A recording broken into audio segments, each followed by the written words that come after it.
The delicate chime of expensive crystal glasses blended with the low murmur of polite conversations throughout Veritas, the most luxurious restaurant on Park Avenue in New York. I had been working there for almost 1 year, and for the past 3 weeks had been on constant double shifts. My feet were numb inside the mandatory black heels, and the stiff collar of my white shirt scraped against the back of my neck every time I bent down to serve.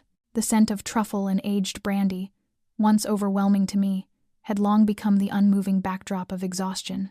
"Claire, table 11 needs their check." Marcus, the shift manager, hissed as he swept past me like a cold gust of wind. He never waited for my reply. I nodded, my hand still balancing a tray of modern tiramisu, each piece sculpted with meticulous cream designs and priced at nearly what I earned in an hour. It was the kind of luxury only Veritas regulars considered ordinary. As for me, I was nothing more than a shadow drifting through the dim light, the quiet figure behind the brilliance of the people being served, hoping for a tip large enough to cover my mother's medication. "Thank you, beautiful," a salt and pepper-haired man whispered when I set the dessert down in front of him. His eyes lingered boldly on my collarbone while the woman beside him, likely his wife, never looked up from her phone. I had learned to smile politely without letting anything slip through, especially not the fatigue or quiet despair gnawing at me day after day. 6 more hours. Only 6 more hours until I could return to the little apartment I shared with a roommate in Brooklyn, a place where we rarely saw each other because our schedules never aligned. 6 more hours until I could collapse onto my worn-out mattress and hope for uninterrupted sleep before my alarm dragged me back up again. 6 more hours of being invisible yet constantly scrutinized, present everywhere yet belonging nowhere. And then I felt it, the change in the air. The chatter softened, then surged with a sudden tension. The usually unflappable front-of-house manager straightened as if someone had pulled him upward by his spine. Even Marcus appeared near the entrance, hands clasped in front of him like a model student. I did not have to look to know that someone important had arrived. Veritas catered to the upper echelon, but even among them, there were figures who commanded fear. I kept serving, head bowed low. Wealthy people were like wild animals, able to detect fear instantly, and I could not afford a single mistake tonight. As I passed the kitchen station, I heard Marcus whisper to another employee, "The Callahan family, private room, Nathan and Ethan only." A cold ripple ran down my back. That name, Callahan, was never spoken loudly, yet everyone in Manhattan had heard it. Publicly, people called it old money. Privately, they whispered about dark power. Nathan Callahan, the head of Callahan Holdings with ties to countless investment firms, real estate companies, and contractors, was one of the most powerful men in the city. I had never seen him in person, but his reputation alone was enough to make an entire dining room hold its breath. I moved through the space as if I were part of the machinery that kept it alive. Men in dark suits with earpieces began to line the hallway. The kitchen noise quieted, as though everyone had inhaled at once. I tightened my grip on the silver tray, steadying myself. No trembling, no mistakes, no reason for anyone to notice me. In this place, everything had a price. But a mistake, even a small one, could cost me my job, and with it, the only way I had to support my mother in the hospital. If you are still listening now, at this very moment when Nathan Callahan steps inside and the entire room seems to freeze, then you can feel that this story is about to shift into a chapter Claire will not be able to escape. Before we move forward into the inevitable collision between these two worlds, please subscribe to our channel, like, and share, so you never miss the next episode filled with tension, elegance, and the suffocating weight of power. And let us know where you are listening from. Leave a comment with your city or country below. Every comment is a footprint that helps us see how far these stories travel and which hearts around the world they have reached. The large oak door at the restaurant entrance opened softly, yet created the sensation that someone had tilted the entire room. Movements halted for half a beat. The air thickened as though someone had turned off the invisible background music playing inside everyone's mind. I stood near the bar, my back still lowered, but my eyes rose to the decorative mirror on the wall to catch the reflection from the front entrance. A man stepped inside, tall, moving with a controlled grace that suggested every step had been pre-measured. His charcoal gray suit fit flawlessly, and his crisp white shirt was tailored so precisely it looked as though every stitch had been crafted solely for him. His angular features, neatly styled dark hair, high forehead, and cold, sharp eyes left no doubt. This was Nathan Callahan. Beside him walked a boy around 10 years old, with slightly messy dark brown hair and large eyes almost identical to his father's, wearing a tiny suit that made him look both charming and misplaced. Ethan, Nathan's only son. Everyone knew about the child, rarely seen in public and protected nearly absolutely since his mother's death. The boy clutched his father's hand as they walked, glancing curiously at the warm golden lights inside the restaurant with cautious wonder. Nathan gave a small nod to the front of house manager. Marcus stepped forward, bowing lower than I had ever seen, murmuring something before guiding them toward the private dining room behind the wine-red velvet curtain. 2 bodyguards followed closely, silent as shadows. I saw other staff exchange quick glances, their backs suddenly straightening, their voices lowering, their movements less clumsy. People of power did not need to raise their voices. Their presence alone was instruction. I kept my expression calm as Marcus passed me again, his face unreadable, though his voice dropped when he said, "Claire, prepare the hallway to the private room. They will begin their meal in 10 minutes. I nodded without question, because no one was allowed to ask anything when it involved the Callahans. I hurried to check the tablecloths, plates, wine glasses, and candlelight along the hall. Everything had to be flawless. My palms were damp, but my smile remained steady, the tray in my hand perfectly still. When I returned to the counter to retrieve a dessert for table 3, I accidentally saw Nathan Callahan through the narrow gap of the velvet curtain.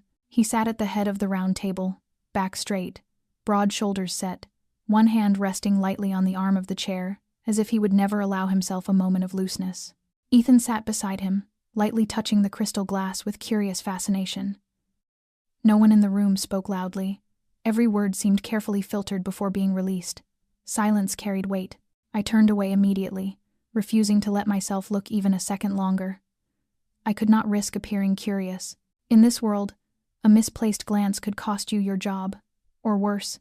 Yet as I turned, my heart raced. Not from fear, but because for the first time I felt something unmistakable. Their world and mine were about to collide in a way no one could predict, and I did not know how long I could remain just an observer. I was adjusting the napkin bow on the table near the entrance to the private room when a burst of loud laughter erupted from the bar area, sharper and more intrusive than any other sound in the restaurant. Glasses clinked harshly, a chair scraped across the stone floor, and then a man's slurred voice rose, trying to sound friendly but dripping with a lack of control. "Hey, Nate. Never thought I would run into you here." I turned instinctively, my heart giving a small jolt when I saw the drunk man in a wrinkled suit staggering toward the private room. No one had time to stop him. He brushed past the host stand, waving as though he were an old friend of the man inside. I saw the bodyguard's eyes sharpen instantly, their posture tightening, hands moving toward their earpieces, ready to act at a moment's notice. But they paused when Nathan Callahan stepped half a pace out of the room, his voice low, steady, and carrying a warning. "Robert." The name thickened the air even further. "This is a private dinner." The man called Robert, his face flushed from alcohol, burst into laughter as if he had not heard the warning at all. "Private? What for? Remember college? We used to have dinner together every week." He swung his arm wide, the hand holding a glass of red wine wobbling dangerously. I stepped back on instinct, eyes fixed on the trembling surface of the dark liquid, and then it happened. His arm swung too far, the glass slipped free, twisting in the air before tumbling downward. I did not think. It all happened in a single breath. I lunged toward the doorway that had just opened enough for me to see young Ethan sitting inside, his eyes wide with surprise. I thrust my arm out, angling my body to block the trajectory of the falling wine. The wine splashed across me, ice cold, sharp with alcohol, soaking into my white shirt, seeping down my pants, a few drops hitting my cheek, one streaking down my skin like a line of dried blood. The room fell silent. Robert stopped laughing. Nathan Callahan froze, his eyes darkening though he remained composed. Ethan exhaled shakily, still seated, his big round eyes unsure of what had just happened. I straightened slowly, drenched, still gripping the empty silver tray. A whirl of thoughts spun through my mind. What had I just done? Was I about to be fired? Had I broken some unspoken rule? I am sorry, I stammered, my voice ragged with tension. "I will clean this up right away. I did not mean to interfere, that is enough." Nathan's voice cut through the air, not loud but final, like a metal lock sliding into place. He turned to Robert. his gaze icy. "You should go." Immediately the two bodyguards stepped forward, taking Robert by the arm, pulling firmly yet without giving him room to argue. "This is not over," the man growled before being dragged out, vanishing behind the door as though he had never existed.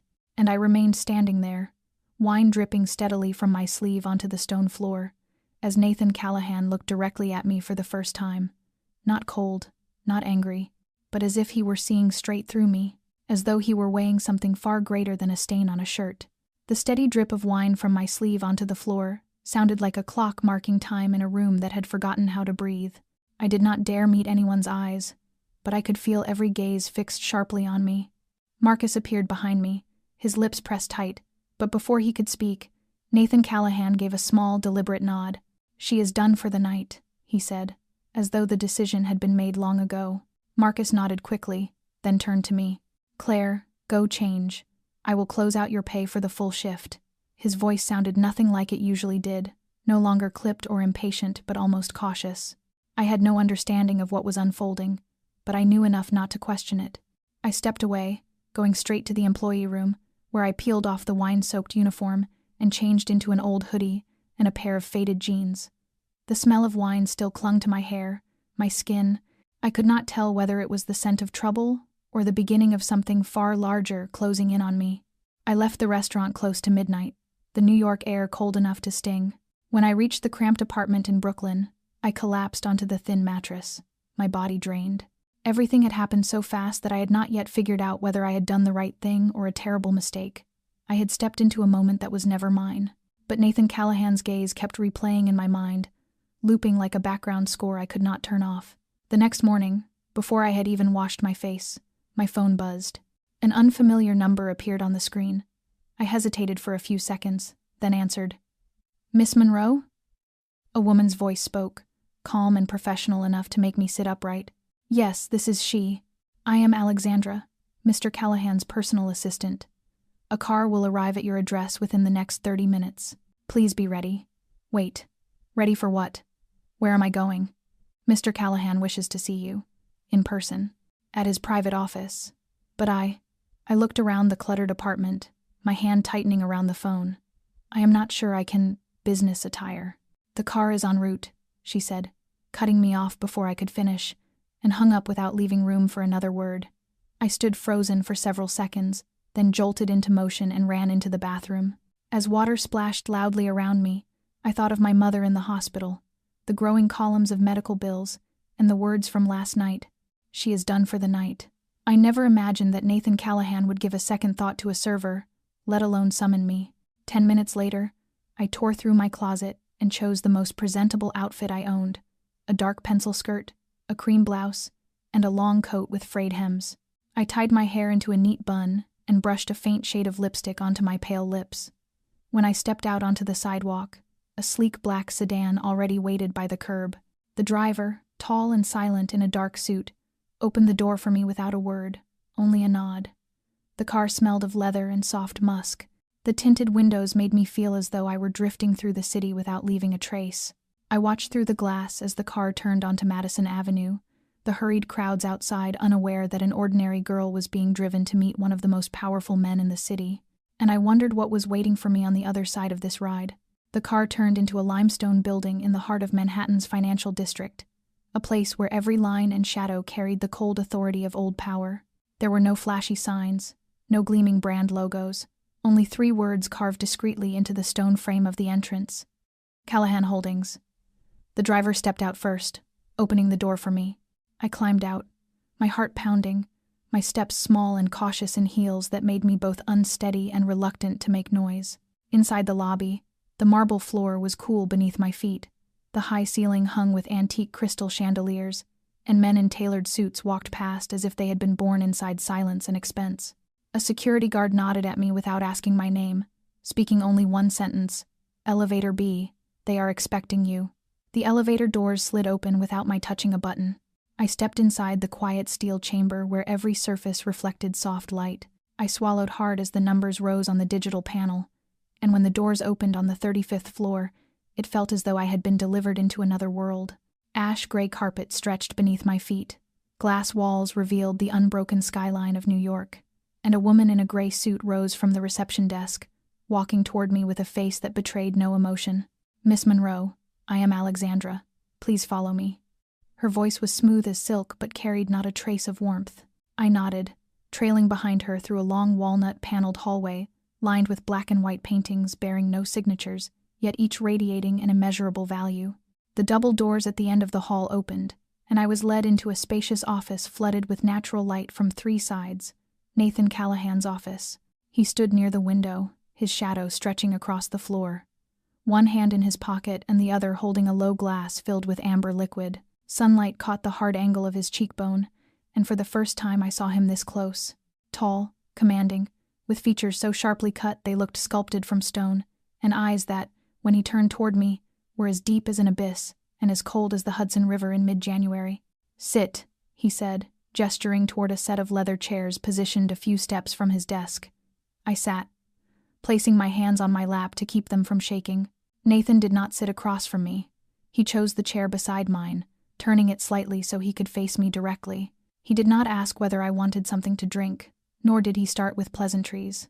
"You reacted very quickly last night," he said, his voice low and articulate, tinged with the cadence of someone who had studied rhetoric. "I acted on instinct," I answered softly, keeping my eyes on him, though something inside me tightened. "You do not know my son. You had no obligation, but you stepped in anyway." It was red wine and a child's white suit. I did not think, I just moved. He nodded as if filing that away in some quiet place in his mind. Ethan was impressed.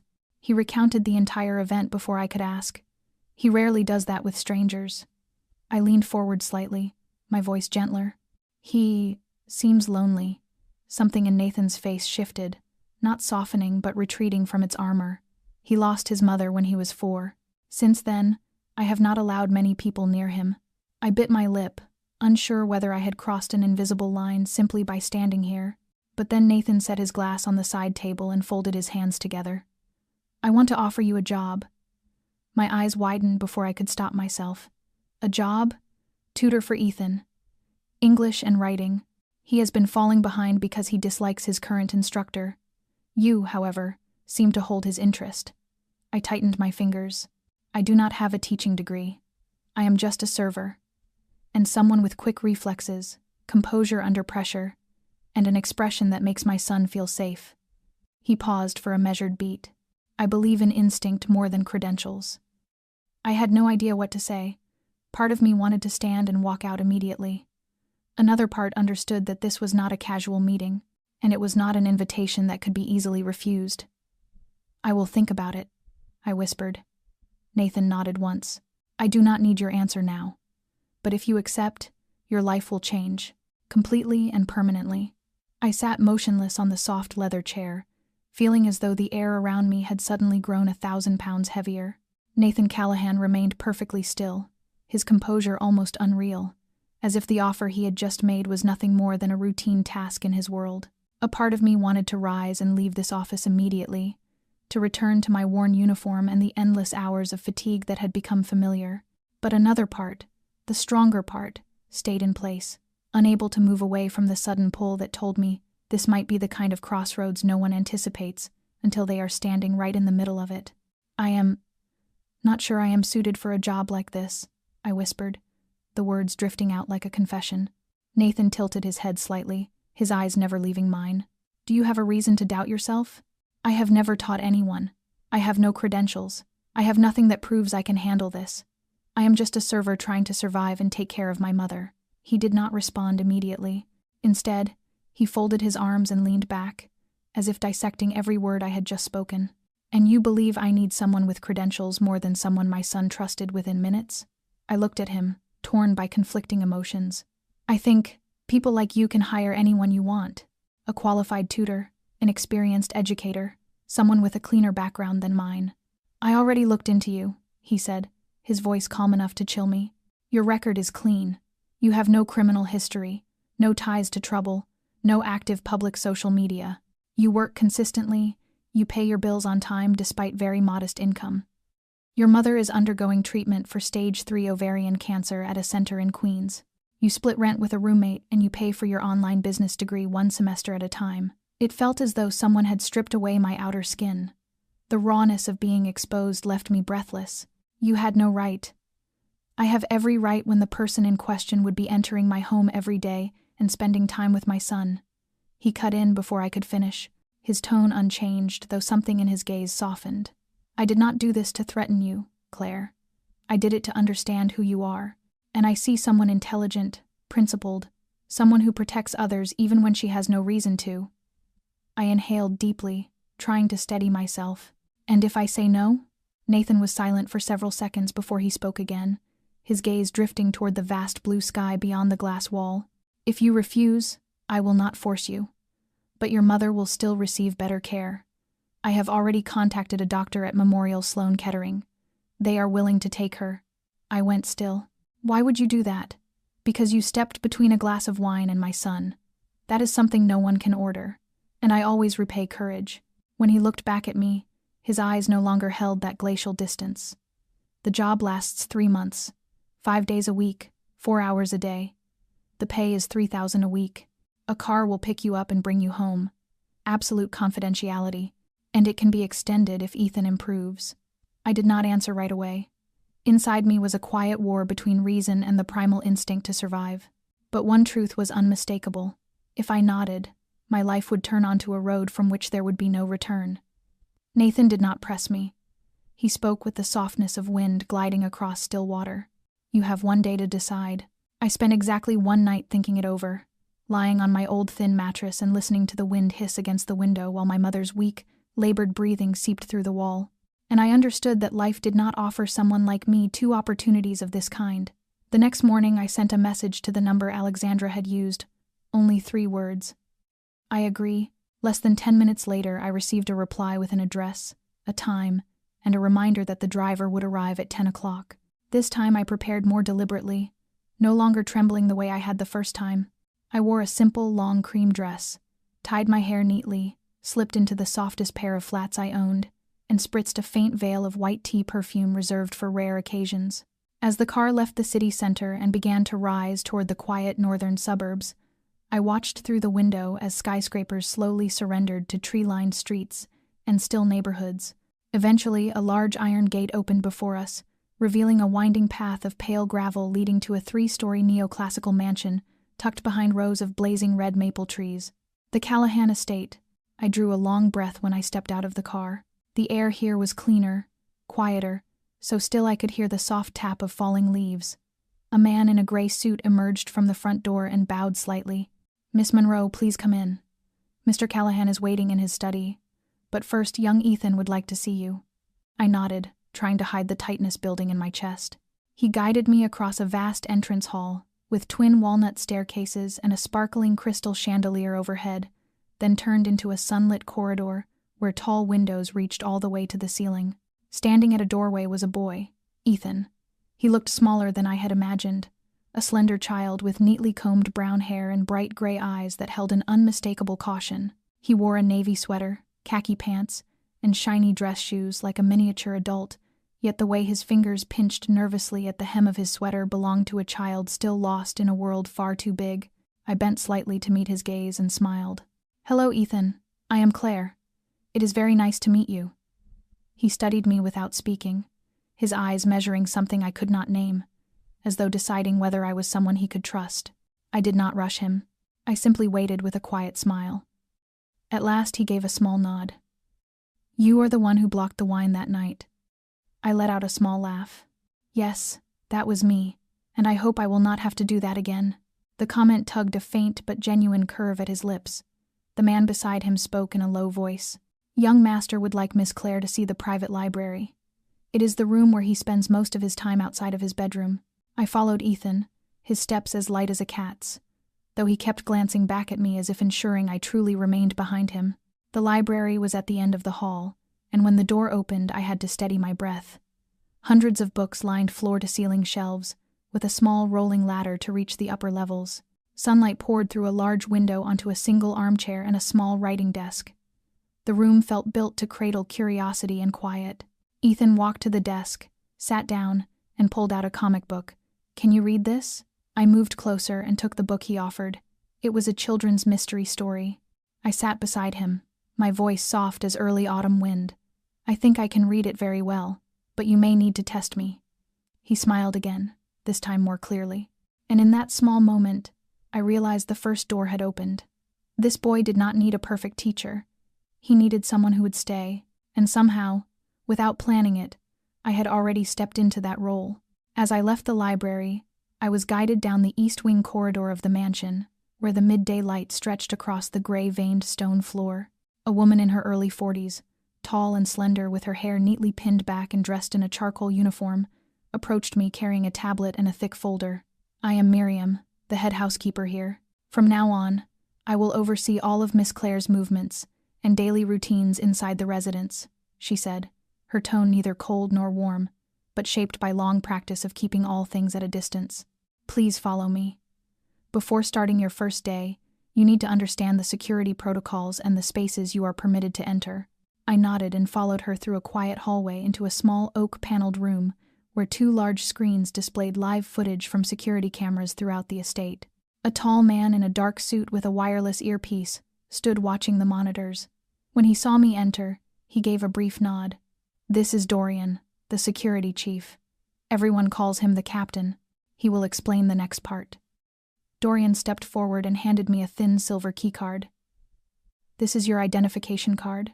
It grants you access to the main living areas, the library, the study room, the secondary kitchen, and the small dining area. It also opens the south side service gate and the staff quarters. Areas such as the basement, Mr. Callahan's private office, and the top floor are restricted. You are not permitted to bring any recording or transmitting devices into the estate, including your personal phone. In emergencies, you may use one of the panic buttons located in the hallway corners." I nodded, gripping the silver card tightly. A part of me felt as though I had been handed a key, and another part as though I had been stripped bare. "We log all entries and exits by fingerprint, so do not worry if you misplace the card. But try not to let that happen," Miriam added. "Now please come see your living quarters." I was shown to a small room near the guest wing, with a window overlooking the back garden. It was clean, simple, and complete. A neatly made single bed, a built-in closet, a small desk, and a shelf. On the desk lay a thin notebook with the name Claire Monroe written in delicate handwriting. Miriam continued, "You may stay here on days when the lessons extend late or when unexpected events arise. If you choose not to stay overnight, the car will transport you each day. Breakfast and lunch are taken in the small dining room with the internal staff. Dinner varies depending on circumstances, though you will usually leave before 8 in the evening." I opened the window, letting in a gentle breeze scented with maple leaves and damp grass. It felt like a different world entirely. Away from the city, away from sleepless nights spent worrying over bills, away from the judging eyes of drunken patrons. Yet alongside this quiet was a framework of rules as rigid as steel. I was stepping into a place where every movement would be watched, each action possibly recorded. When I turned back to Miriam, she had already placed a document bag on the desk. Inside is Ethan's schedule, the detailed regulations, and the emergency numbers. "You must sign to confirm you have read them before beginning your first lesson." I nodded. There was no turning back. I had known that from the moment I typed those 3 words of agreement that morning. But I also understood that regardless of the hundreds of rules and the dozens of watchful eyes, it was the look in the boy's eyes inside the library that I needed to honor most. Ethan did not need someone flawless. He needed someone who would truly be there for him. And if that meant learning to exist inside this world, then I was ready. The next morning I woke in the guest room reserved for me inside the Callahan mansion, the soft light filtering through the ivory curtains and casting faint ribbons of brightness across the carpet. I slipped into a pale gray linen dress, tied my hair neatly, and walked to the small dining room, where breakfast had already been set out with hot tea, bread, and neatly cut fruit. Miriam passed by, giving me only a single glance and a short nod, as if confirming that everything was precisely on schedule. At 7:45, I was led to the library, where my first lesson with Ethan would take place. I drew a steadying breath as the door opened, and the familiar scent of old wood and printed paper washed over me like a warm blanket. The boy was already seated at the desk, a pencil in hand, his expression as guarded and distant as the first time we met. He wore a light blue shirt with the sleeves folded neatly at the cuffs and a small leather watch fastened around his left wrist. I smiled and approached. "Good morning, Ethan." He lifted his head and gave a small nod. "Good morning." Nothing more. I pulled out the chair beside him and placed the set of materials I had prepared the night before on the table. "Today we will start with a simple exercise. I want to see how you write before assigning the next lessons. You can choose one of 3 topics: a place where you feel the safest, a person you wish you could see again, or something you would change if you had the chance." Ethan looked at me with an expression that seemed to ask whether I was being sincere or merely following a script like everyone else. He lifted the pencil but did not write. I did not rush him. I let the silence breathe without turning it into pressure. After a few quiet minutes, he set the pencil down and spoke in a small but steady voice. "Do you really want to know? Or is this just for a lesson plan like the others?" I paused for a moment. "I truly want to know, not to grade it, but to understand you better." He fell silent again, and then began writing. His hand moved across the page faster than I expected, though it hesitated at times, as if wrestling with something inside him. I did not look at his paper while he wrote. Instead, I watched his face, the faint tension along his brow, the way his eyes drifted away whenever I leaned even slightly closer. When he finally put the pencil down and pushed the page toward me, I waited for him to nod before reaching for it. It was a short paragraph, not polished, but deeply honest. "I want to see my mother again. I do not remember clearly how her voice smelled, but I remember how she held me. I dream about her every week. In my dreams she is always smiling, but she never says anything." I drew in a slow breath, my heart tightening around the crooked letters, struggling to hold back emotion. "Thank you," I said gently. "I know that was not easy." Ethan looked out the window, his shoulders lifting in a small shrug. "No one asked me that before. They always make me write about vacations or my favorite animal. Then from today, we will write about what you truly think, not what someone else thinks you should write." I rested my hand lightly on the table, careful not to touch him. "I am not here to teach you the right way. I am here to help you find the words you have not been allowed to say." Ethan turned back, his expression softening by a fraction. "You are not going to leave, are you? The others always quit after 2 weeks." I looked at him, letting the seriousness fill my voice. "I cannot promise everything will be easy, but I will not disappear unless you want me to." A quiet moment passed. Then he gave a small nod. Not quite a vow, but enough for me to know I had stepped through an important doorway. This boy did not need a teacher. He needed someone who would not give up. And with everything I had, I was ready to be that person.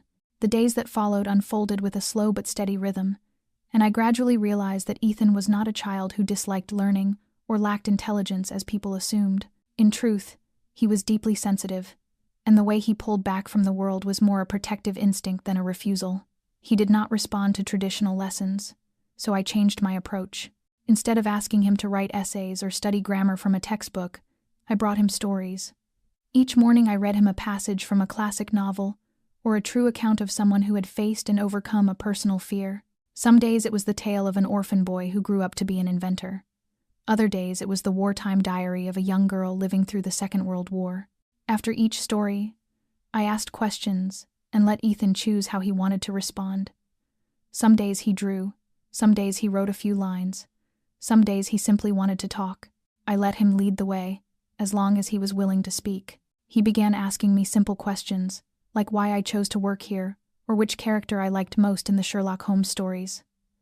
I answered honestly, without deflecting. One day I brought in an old typewriter I had found at a flea market and taught him how to strike the keys, so his first words appeared on paper. He loved the soft clacking sound with each press, and for the first time I heard him laugh out loud when he misspelled a word. "Do you think this machine knows our secrets?" he asked, his eyes shining. "Maybe," I said, "but it will not tell. It only keeps them." Another afternoon I brought a few old photographs of my mother and told him about my childhood. He studied each picture in silence, twirling his pencil between his fingers. Then he spoke softly, as if confessing something fragile. "You know, my mom used to hug me like that too, but I don't remember how her hair smelled." I squeezed his hand gently without saying anything. Sometimes silence is the only bridge that matters. Our lessons slowly turned into long conversations. I encouraged Ethan to keep a journal, not something polished, just scattered thoughts from his day. Some days he wrote about his dreams of seeing his mother again. Some days he wrote about the squirrel he spotted outside the window. I never corrected his spelling. I only paid attention to how he expressed his feelings and praised him for having the courage to write them down at all. Dorian, the security chief, occasionally passed by the library and glanced in. I noticed the faint lift of his brow when he saw Ethan laughing or reading aloud something he had written. They had seen many tutors come and go, so Ethan's change was not something only I could feel. One afternoon, as we sat by the window watching the rain fall, Ethan suddenly asked, "Are you scared, being in this house?" The question caught me off guard. I looked at him and answered truthfully, "Yes, but I am not afraid of you." Ethan turned toward me, and for the first time I saw his eyes completely open. No defense, no suspicion, just a boy searching for a place to trust, and in that moment I knew I had truly stepped into his world. I was no longer an outsider. I was the person he had chosen to stay. That night, just as I finished a late lesson with Ethan and was preparing to leave the library, Miriam approached and quietly informed me that Mr. Callahan wished to see me in the glass room behind the garden. It was the first time the master of the house had asked to meet me alone since the day of the interview. I walked through the soft garden lights, my footsteps barely sounding on the carefully trimmed stone path. The small glass room rested against the side of the mansion, surrounded by late-blooming primroses glowing under warm yellow lamps. The door opened gently when I touched it, and inside sat Nathan Callahan in an old-fashioned leather chair, a glass of whiskey in hand. No longer in his usual immaculate suit, but dressed in a charcoal turtleneck and dark slacks. His eyes settled on me as if he had been expecting me. "Miss Monroe," he said in that low, steady voice, and motioned for me to take the chair across from him, a low table between us holding a steaming pot of tea. The air in the room felt warm and still, as though cut off from the world outside. I sat down, my hands woven together in my lap. I heard Ethan read his own writing aloud today. "That has never happened before." I nodded gently. "He is beginning to open up. Still cautious, but at least, your son is speaking now." Nathan pondered this, lifting his glass without drinking from it. "You have done something people with far more experience were unable to do." "I do not think it is a skill," I answered softly. "I think it is because I know what it feels like to be left alone." He looked up at me then, his gray eyes carrying a quiet depth like the night outside. "You lost your parents young?" "I lost my father when I was 6. My mother worked 2 jobs to raise me, and now she is fighting cancer. I am used to growing up faster than my friends ever had to." Nathan leaned back in his chair and set his glass down. "I grew up without anyone teaching me how to be a parent. When Sarah died, Ethan was only 4. I was busy, always thinking I could protect him by controlling everything around him. But it was the silence that broke him from the inside. I looked at him, and for the first time I saw the exhaustion beneath his usual cold composure. You cannot control someone else's pain, not even the pain of the person you love most, but you can stay with them while they face it. Nathan held my gaze, his lips tightening slightly, as though holding back words he had not said out loud in years. "Are you not afraid of me, Claire?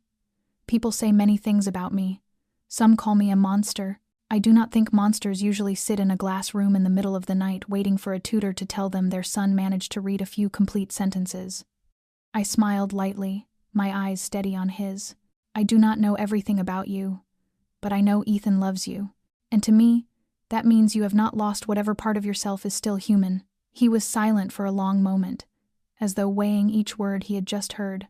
Then he spoke softly, almost as if whispering to himself. "It has been a very long time since anyone told me something I did not have to pay to hear." Outside the glass walls, the first raindrops tapped against the roof.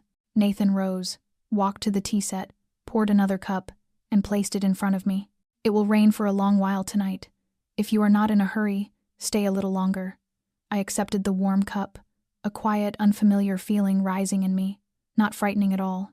In that small room bathed in golden light, between 2 people long accustomed to loneliness, something began to move slowly, as gentle as the falling rain.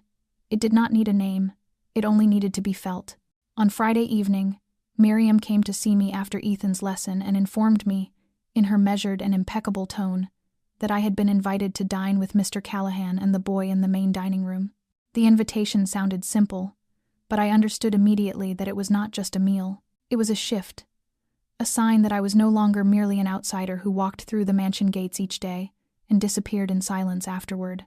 I spent nearly half an hour choosing what to wear, eventually settling on a long earth-brown knit dress with a round collar and mid-sleeves, simple but warm.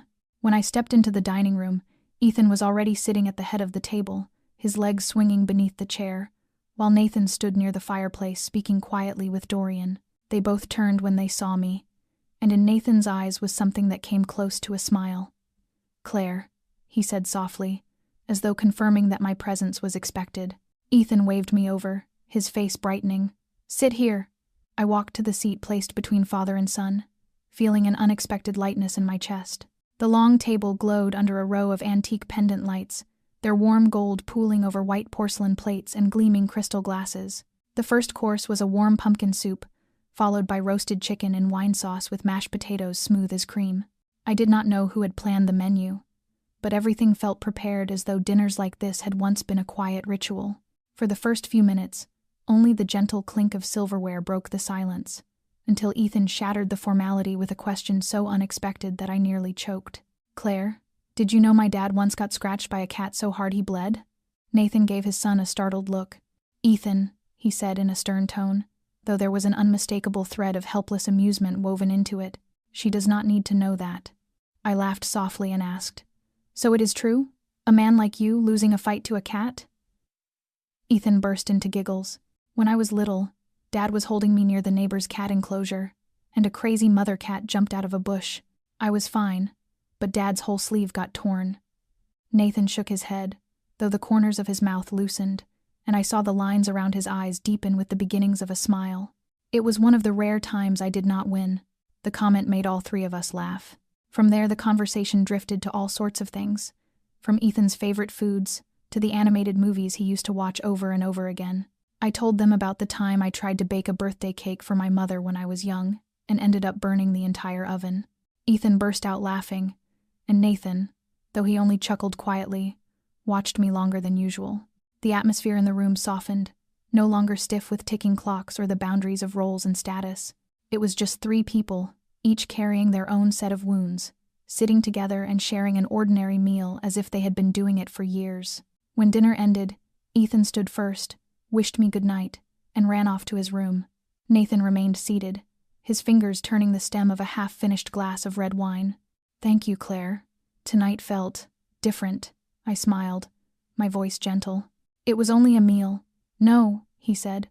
"It was something I had forgotten I could still have. A moment of peace."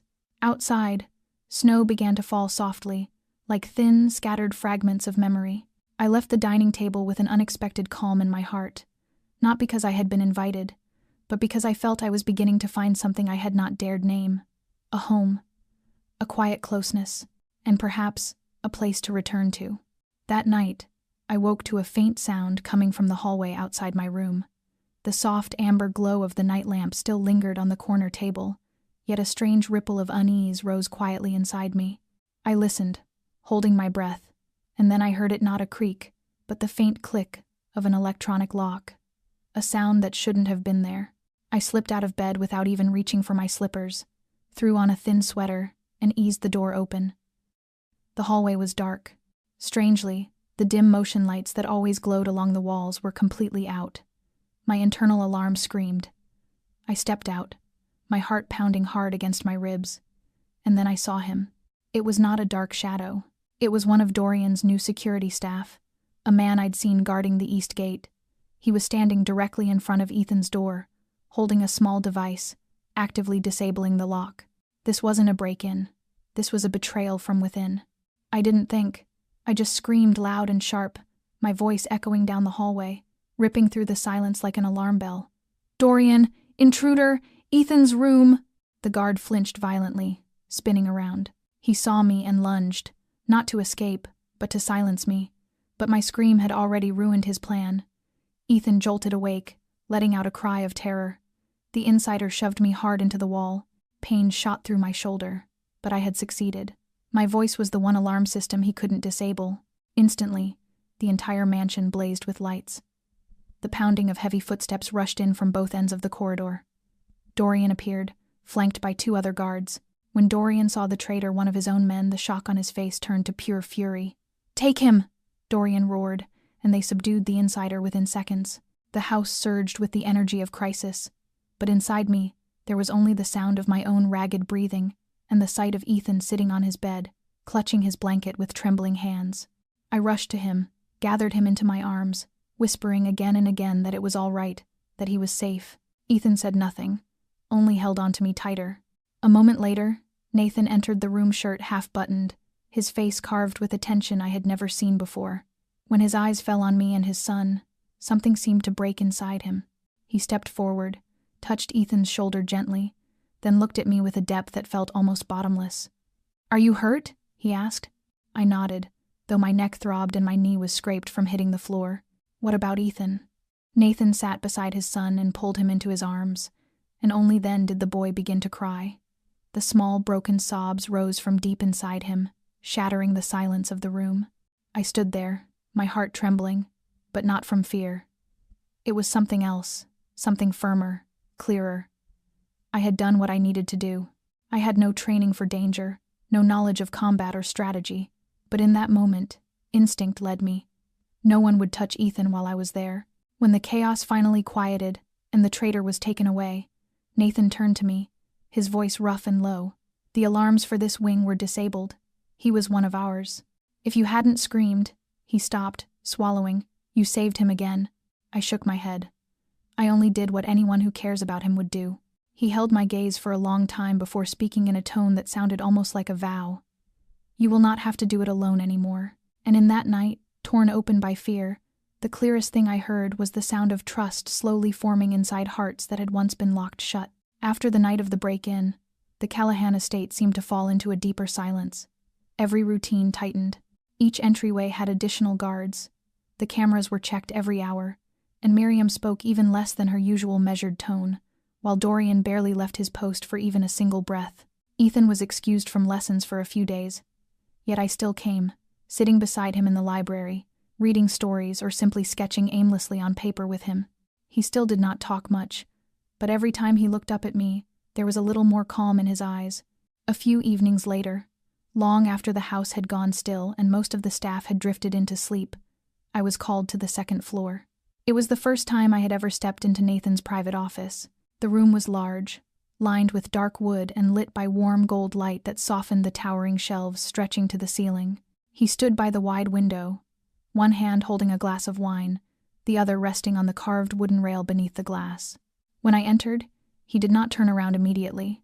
"Do you know why this house has so many layers of security?" he asked, his voice low and slow. I paused for a beat before answering. "Because you've lived through too many threats." Nathan nodded faintly, still watching the darkness outside. "I was not born into wealth. My father was a street enforcer in Brooklyn. My mother died when I was young, and everything I learned about the world came from men who were willing to kill over a single wrong glance." I remained silent, settling into one of the leather chairs. Nathan continued, his gaze finally shifting toward me, studying my reaction. "I started making money in illegal gambling houses when I was 17. I used my fists to solve problems faster than any negotiation. And then I met Sarah. She was a teacher, like you. She saw something in me I thought I had lost long ago, and I believed, somehow, that love could save us." He paused, drawing in a breath as if swallowing the memory. "We left the city, bought this estate, tried to build something ordinary, but darkness is not so easily shaken off. Someone came for revenge, and Sarah paid the price." My breath caught, my heart tightening. "An accident?" "No, a targeted attack. I was in a meeting. Sarah took Ethan to the park. A car drove straight into them." Nathan lifted his eyes again, no longer burning with anger, only with ashes. "Sarah died on impact. Ethan lived, but he has barely spoken since. He lost his mother, and I lost whatever was left of myself." There was nothing I could say that would not feel small beside the weight of his words. But what struck me was not his tragedy, it was the courage it took to speak it aloud. "I have never told this story to anyone outside my world," he said quietly. "But that night, when you ran into the dark to protect my son, I knew you were not an outsider." I looked at him, and for the first time, the distance between us was not defined by power or status, but by two different shapes of grief. "I cannot change your past," I whispered, "but I can stay in your present, if you'll allow it." Nathan held my gaze for a long time, then slowly lowered himself into the chair across from me, his shoulders dropping in a rare moment of unguarded truth. "I do not know if I deserve that, Claire, but for the first time in a very long while, I hope I do. And in that quiet room, deep in the middle of the night, two people who had once been strangers stepped gently into a shadow neither had dared to touch before, and found, in its center, a small light they both thought they had lost forever. I left Nathan's office when the clock was nearing 2 in the morning, my mind tangled as if I had just stepped out of a world I never imagined I would be invited into. The things he told me, the images of a past soaked in blood and loss, the pain Ethan had witnessed far too early settled in my thoughts like a heavy mist. I walked slowly down the silent hallway, the dim glow of the nightlights doing nothing to steady the unease rising inside me.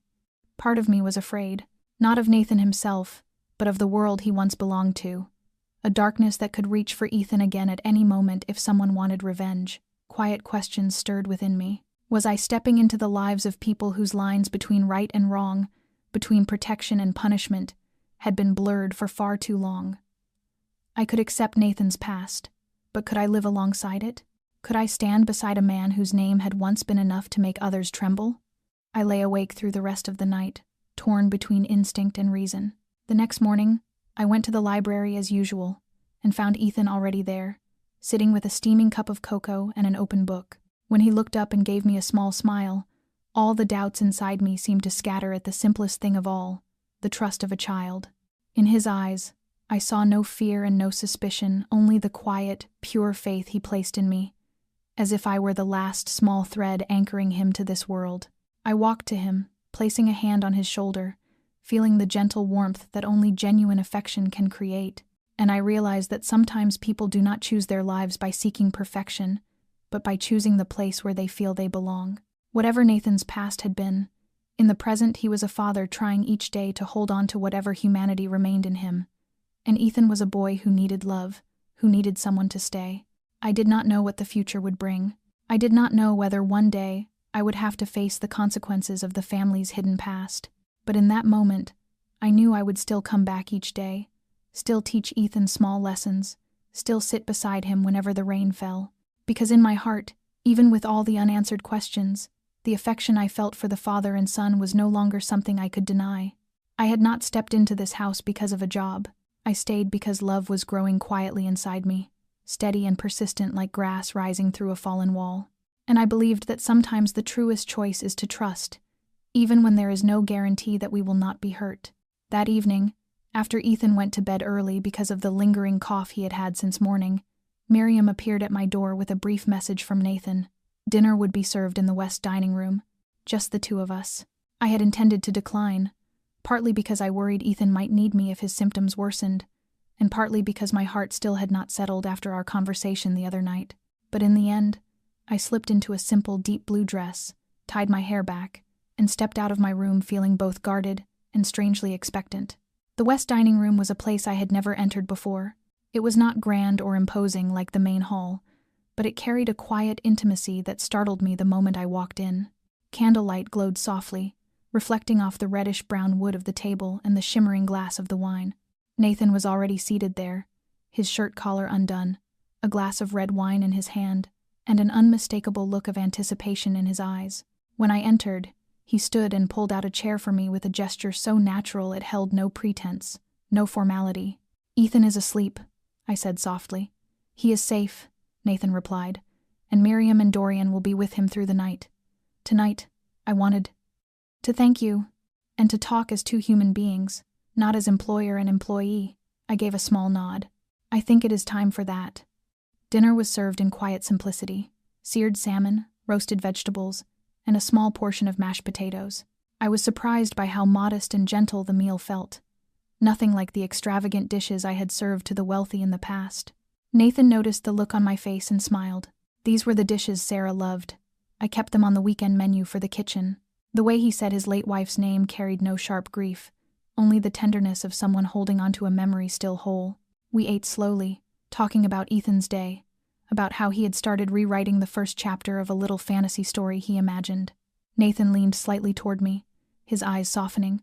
"You have done what I thought no one else could do. You brought Ethan back into this life." I shook my head, taking a sip of wine. I did not lead him anywhere. I simply stayed with him when everyone else walked away. The room fell silent for a few seconds. Then Nathan set his glass down, his fingers loosely intertwined before him. "I wonder, If that day I had stayed with Sarah instead of chasing calls, deals, meetings that could have waited, maybe things would have been different. I looked at him without blame, without false comfort, then quietly said, "There are things we cannot return to, but there are also things still here, waiting to be loved in the right way." He nodded slowly, his gaze never leaving mine. "And if I told you that I want to learn how to do that, starting now, starting with you and Ethan, would it be too late?" I set my fork and knife down, feeling something inside me shift like a soft current of wind passing through an open window. It was not a sweet declaration, not some grand promise, just a man who had lived in shadows, speaking from a place he had never dared to open before. I did not answer right away. I looked at him, then out the window where the dim garden lights cast a pale glow over the trembling branches of the maple trees. And in that still moment, I realized that perhaps what I needed was not a safe way out, but someone willing to stay and face every imperfect truth of this life with me. Dinner ended in silence, but no longer the silence of strangers. It was the quiet of two souls beginning to move toward each other, slowly, honestly, and without fear. The morning after that private dinner, I woke with the strange feeling that I had stepped through a new doorway. Everything inside the Callahan estate seemed to move as it always did. Miriam brought the morning coffee at the exact time. Dorian checked security by the front grounds, and the wind whispered through the trees outside my window, but something inside me had shifted. I no longer felt like a tutor who simply came here to teach. I had begun to recognize the rhythm of this house, as if it were slowly becoming a part of my own life. Ethan was happier, more open. Each morning he brought me his handwritten pages and eagerly asked what I thought. In those tender, unpolished paragraphs, he wrote about an imaginary world where a boy who had lost his mother found a guide who had no magic, only a heart willing to listen.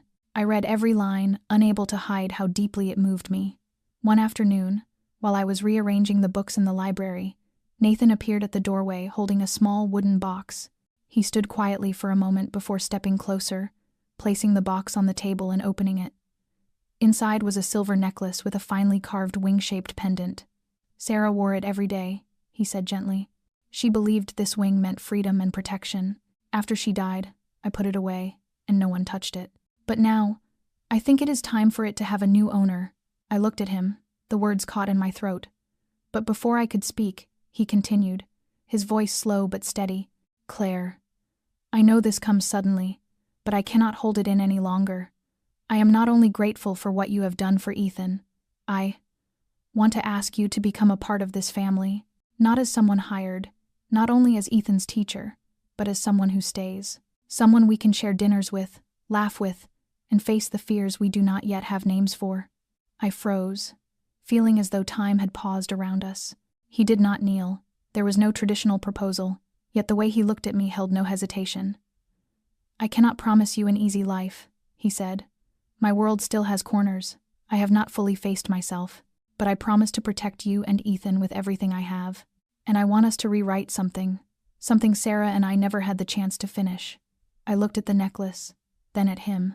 The past months replayed in my mind like a long ribbon of memory. Ethan's wary eyes the first day we met, the way he laughed when he typed his first word on the old typewriter, the night I threw myself between him and danger, the quiet dinner where Nathan spoke truths from a heart that had been frozen for far too long. I did not answer right away. I left the library, carrying the wooden box back to my room. I sat by the window through the entire night, holding the necklace as if it held every unnamed feeling inside me. I thought of my mother, of the hard years and the long nights she stayed awake worrying about me. I thought of my childhood without a father, of the times I had to lift myself up when life pushed me down. And then I thought of Ethan, of the way he watched me read to him, of Nathan and the way he looked at me as if I were something untouched by anything the world could buy. The next morning, I found him again in the garden behind the house. The sunlight filtered through fading autumn leaves. I said nothing. I simply stepped forward and placed my hand, now wearing the necklace, into his. "I do not know if this is the right thing," I said softly, "but I do know one thing. I do not want to go back to where I used to belong." Nathan held my hand tightly, as if letting go would make everything disappear. And in that moment, I knew I had stepped into an entirely new chapter. Not perfect, but sincere. Not easy, but true. A chapter called The Callahan Family. I returned to my room after that morning in the garden with Nathan, still feeling the warmth of his hand lingering in mine, though inside me stretched a fog of emotions I could not easily name. Everything had happened so quickly.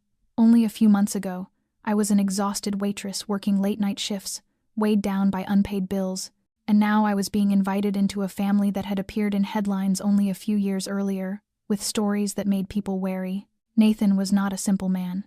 His past was like a black sea calm on the surface, yet hiding violent currents beneath. I knew that loving him meant stepping into a place where no one could promise there would always be light, but I also knew I had already fallen in love. It was not the blind, fairy tale kind of love, but something that had grown quietly through moments of listening, through facing fear together, through glances that understood without needing words. But loving someone was one thing. Choosing to step fully into their world was another. I sat by the window all noon, my mind filled with questions about what might wait for me ahead. Was I strong enough to become part of Nathan's world, a world where security checked every meal, where Ethan grew up with cautious eyes, and where trust had to be rebuilt piece by fragile piece? I thought of my mother. I thought of how she still called me every morning even though her voice had weakened from chemotherapy, and how she always told me to remain kind and never let anyone make me forget who I was. I picked up my phone and dialed her number. After several rings, her hoarse yet spirited voice answered, "Claire, are you all right?" I closed my eyes, tears slipping down silently. "Mom, if I told you I'm standing in front of a crossroads with no signs to guide me, what would you do?" She gave a soft laugh. "I would not look for signs. I would close my eyes and listen. The heart always knows the way, we just need the courage to trust it." I told her about Ethan, about Nathan, about the house filled with shadows yet holding more light than anywhere I had ever lived. I did not hide my fear, nor did I paint false hope, only the truth, the way I had lived for years. My mother was quiet for a long moment. Then she said, "You once told me you did not want to live a life measured only by bills and days passing. If you have found a place where you feel alive, do not walk away just because you're afraid." I ended the call without saying anything more, but her words touched something inside me, awakening a sliver of courage I had tucked away. I stood up, walked to the large mirror beside my desk, and looked at myself for a long time, not to admire my reflection, but to see whether the woman staring back was ready to walk toward her future. And in my eyes, I saw it perhaps still uncertain, perhaps carrying many unanswered questions, but holding something clearer than anything else, a longing to stay, to love, and to build something imperfect but real. Later that afternoon, when Ethan ran to me with a new drawing, a spaceship named Claire, carrying the hero through the galaxy, I smiled, sat beside him, and realized that I had already stepped one foot into the future. And maybe, with just one more step, I would never look back. That afternoon, as the last light of day stretched across the stone steps leading to the garden behind the estate, I walked slowly along the narrow lavender-lined paths where Ethan often sat reading and where Nathan liked to wander at the end of each day. I had been preparing for this conversation since the night before, from the moment I realized I was no longer just a passerby in their lives. I saw his figure in the distance, his white shirt unbuttoned at the collar, one hand in his pocket, standing in the middle of the stone walkway bathed in gold, as calm and steady as ever. When I came closer, Nathan turned, and his eyes lingered on me longer than usual, as if he too carried words he had not yet spoken. "I thought you would need more time," he said first, his voice low and quiet. "I did," I replied, "but I think if I wait for everything to be perfect, I may never begin at all." He gave a small nod, his lips pressed together as though steadying a breath. I looked at him directly, without circling around what I came to say. "I accept your invitation, not because life in this house is easy, or because you are the man I love. I accept because, in the midst of all the uncertainty, Ethan is the one thing that makes me believe I am where I belong." His gaze softened, as if a weight had lifted from him, but I wasn't finished. "However, I need a few things to be clear, not just for me, but for that boy's future." Nathan remained silent, giving me space to continue. "First, I don't want Ethan to grow up afraid. I know your past cannot be erased, and your present isn't something that can change overnight. But I want to promise that anything tied to violence or those dark dealings will never step into his world. No shadowed meetings happening while he sleeps. No midnight calls pulling you away from a family meal." Nathan's hands tightened slightly, his eyes dropping to the ground as if facing something more difficult than any negotiation he'd handled before. "I understand," he said softly. I've tried to keep those worlds separate, but I've never spoken it aloud. Now, I promise you, no one, nothing, will touch Ethan again. I will pull back from the things I must pull back from slowly, but surely. I nodded. Second, I want the freedom to continue the work I love. Teaching, maybe here for now, but someday perhaps a small classroom in the city. I don't want to be kept only as the woman standing in the shadow of a powerful man. I need to be myself, wherever I am, whoever I am beside. He stepped closer without hesitation, his voice firm and sure. I don't want to keep you, Claire. I only hope to be present in whatever path you choose for yourself. If teaching is what makes you feel alive, then I will be the first to support you. I smiled faintly, my eyes warming with emotion. And finally, I want there to be no secrets. Nothing hidden because one of us thinks the other doesn't need to know. If I am to be part of this family, then I want to know even the things that hurt. Nathan exhaled slowly. I am not good at sharing, but I will learn, and you will be the first to know if anything happens. I promise. The evening breeze brushed gently through my hair. Nathan reached out and took my hand, carefully, as though afraid he might break something delicate. Claire Monroe, he said, his eyes holding mine. Welcome home. I smiled, with no hesitation left in me. In that moment, standing in the sun-washed garden with our hands intertwined, I knew that the conditions I placed were not meant to control him, but to protect the sacred thing between us, trust. And I knew my life from this point forward would not be easy. But at the very least, I would no longer be walking alone. As the sun slipped completely below the horizon, and the first city lights began to flicker from afar, Nathan and I stood on the rooftop of the Callahan estate, hand in hand, looking down at the slow river of traffic, and the glow reflecting off the tall buildings piercing the sky. A gentle breeze drifted in from the shoreline, carrying with it the scent of lavender and the faint saltiness of the nearby ocean. In that quiet moment, suspended above the rush of the world below, I felt a sense of safety and trust I had not known in a very long time. Nathan tightened his hand around mine with a soft, steady warmth, his eyes finding mine with a sincerity that needed no words. And I understood then that choosing to step into this world, with all its risks and responsibilities, had been the right decision. We stood in silence for a while, allowing the constellation of lights below to tell its own story, tiny yet resilient, much like the steps we had taken to come from where we once were to where we stood now. When I looked at Nathan, feeling the rhythm of his heartbeat falling gently in line with my own, I recognized that life would never be perfect, yet moments as honest and unguarded as this were the ones worth holding on to. We may find ourselves surrounded by darkness, challenged by fears that have no names, but with faith, courage, and the presence of those we trust beside us, there is very little in this world we cannot face. Nathan turned to me with a quiet smile, and I answered with one filled with hope.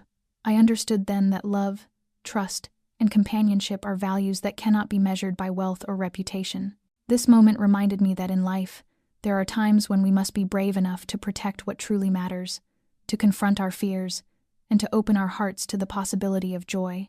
The story of Nathan and me, of Ethan, stands as a testament to the power of honesty, courage, and love. A reminder that even in a world heavy with shadows, light can always be found. My friends, if this story has touched your heart, please subscribe to our channel so you never miss our daily videos, and like and share so others may feel this story as you have. We would love to hear your thoughts. Please leave a comment and share your feelings, your reflections, and the ways this story connects to your own life. We cherish every word that comes from the depth of your hearts. Thank you for spending your time with us today. Wishing each of you good health, a joyful life, and peaceful, vibrant days.